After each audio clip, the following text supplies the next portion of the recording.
The forest was my domain. I knew its secrets. I felt its rhythm. Today, something felt off. A strange stillness hung in the air. Then I saw it. A campsite, empty.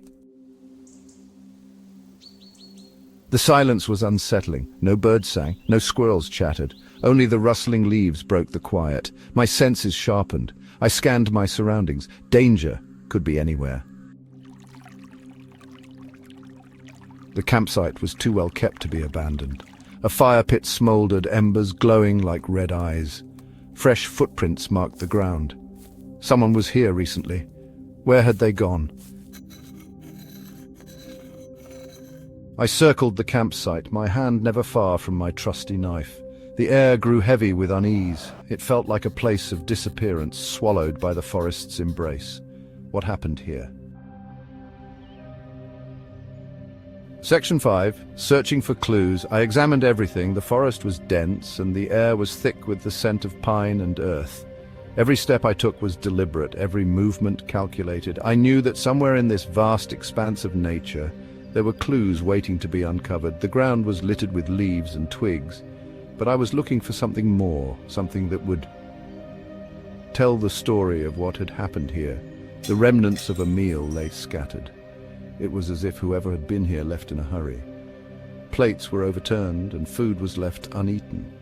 There was a sense of urgency in the way things were left behind. I could almost feel the panic that must have gripped them. The campsite was eerily silent, the only sound being the rustling of leaves in the gentle breeze. I crouched down, examining the remnants more closely. There were traces of a fire, now long extinguished, and the ashes told a story of a night spent in the wilderness. A half-written note rested on a log. The paper was weathered and the ink had started to fade, but the words were still legible. It spoke of excitement, of discovery. Whoever wrote this was on the brink of something significant. The note mentioned a hidden path, a secret that was waiting to be uncovered. But then the writing abruptly stopped. It was as if the writer had been interrupted, pulled away from their thoughts. The pen lay beside the note, a silent witness to whatever had transpired. It spoke of excitement, of discovery. Then it abruptly ended. The mystery deepened. I felt a chill run down my spine as I read the last words. What had happened to the writer? Why did they leave in such a hurry? The forest seemed to hold its breath, as if it too was waiting for the answers. I knew that I had to keep searching, to piece together the fragments of this puzzle. The clues were here, hidden among the trees and the underbrush. I just had to find them. Section 6. The discarded backpack. As I ventured deeper into the forest, the dense canopy above filtered the sunlight, casting dappled shadows on the forest floor. The air was thick with the scent of pine and damp earth, and the only sounds were the rustling of leaves and the occasional call of a distant bird. It was in this serene yet eerie setting that I stumbled upon something unexpected. A flash of color caught my eye. Amidst the greens and browns of the forest, a bright, unnatural hue stood out starkly. It was as if the forest itself was trying to draw my attention to this anomaly. I moved closer, curiosity piqued, and the vibrant color became more distinct. A backpack lay discarded near the tree line. It was an odd sight, out of place in the otherwise untouched wilderness. The backpack was weathered, suggesting it had been there for some time, yet the colors were still vivid enough to catch the eye. Who had left it here, and why? It was packed in a hurry, belongings spilling out. A map, a compass, and a first aid kit were among the items scattered around. The map was marked with various routes, some leading deep into the forest. The compass needle wavered slightly, as if unsure of which direction to point. The first aid kit was open, its contents partially used.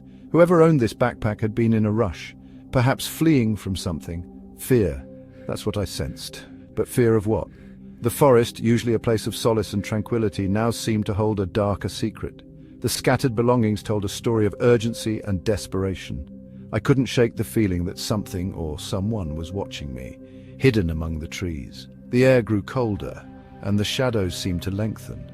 What had driven the owner of the backpack to abandon it so hastily? And more importantly, were they still out there, somewhere in the forest, watching my every move? Section 7. Dwindling daylight. The sun dipped below the horizon, casting long shadows. Darkness was approaching. I needed to make a decision, stay and investigate or move on. My gut told me to stay. Section 8. Approaching darkness. As darkness fell, the forest came alive with sounds. Every rustle of leaves, every snapping twig sent shivers down my spine. I felt eyes watching me. I was not alone. Section 9. An uncertain future. As the sun dipped below the horizon, casting long shadows across the forest floor, I found myself at a secluded campsite. The air was thick with the scent of pine, and the distant call of an owl echoed through the trees. The fire I built crackled softly, its flames dancing and casting a warm, flickering glow that pushed back the encroaching darkness. I built a fire, the flames offering a small circle of comfort. The firelight was a beacon in the vast wilderness, a reminder of human presence in an otherwise untamed world. As I sat by the fire, I couldn't help but feel a sense of unease. The forest, with its towering trees and dense underbrush, seemed to hold its breath as if waiting for something to happen. What happened at this campsite? Was it an accident or something more sinister? The scattered gear and abandoned tents told a story of sudden departure, of plans interrupted. I examined the remnants of the campsite, looking for clues. A torn backpack, a half-burned map and a broken compass lay strewn about, each item hinting at a tale of urgency and fear. I didn't have the answers, not yet. The questions swirled in my mind, each one more pressing than the last. Who were these people? What drove them to leave in such haste? And most importantly, where did they go? The forest held its secrets close, but I was determined to uncover them. I knew that the answers were out there, hidden among the trees and shadows, but I would find them. With a resolve born of necessity, I packed my gear and set out into the forest. The path ahead was uncertain, fraught with potential dangers and unseen obstacles, but I was undeterred. Each step I took was a step closer to the truth, a step closer to understanding what had transpired at that lonely campsite. The wilderness always reveals its secrets, eventually. As the first light of dawn broke through the canopy, casting a golden hue over the forest, I felt a renewed sense of hope. The forest, with all its mysteries and hidden dangers, was also a place of revelation. I knew that with patience and perseverance, the answers I sought would come to light.